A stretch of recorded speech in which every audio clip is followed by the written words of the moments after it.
منګ او تاسې د وطن خلک یو لیدلې مو دي چې په وطنونو کې ډېر خلک د خپل ناجایزه حقونو غوښتلو دپاره او یا خو ځینې راتنګ شي چې څوک ورسره ناجایز کوي او بیا څه وشي چې خبره د جنگ نه مړو ته ورسیږي.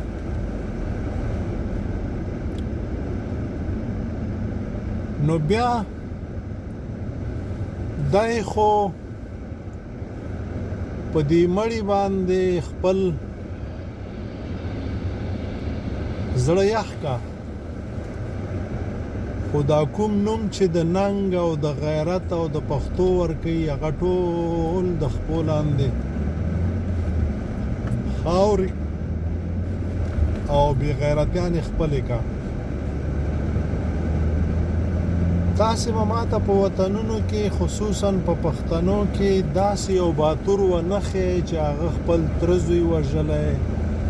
رور یې وژلی، ګاونډي وژلی، عزیز یې وژلی او دی بیا هم په خپل وطن باندې میشت او خپل ژوند کوي. خو کډی په سر کړې ده، خپل غویان، خپل جایداد،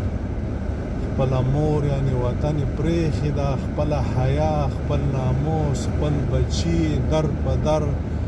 خاورې په سر ګرځولې دي او د غل په څیر باندې د ډارن په څیر باندې په یو او په بل ځای کې ژوند کوي. او دا ځکه چې خدای پاک د دې ظلم چې د کړی دی چې په جایداد باندې، په یو خبرې باندې، په یو چرګوړي باندې، په سپي او په خره باندې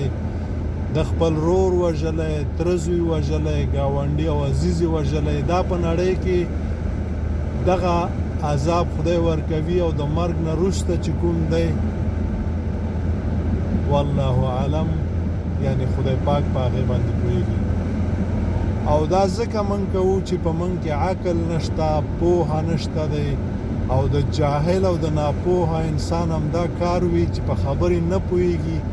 دستي کنځل او بیا ګزار او بیا ډز او بیا مړی. نو راځئ چې پوهه ښه شی دی، ځانونه پوه کړو.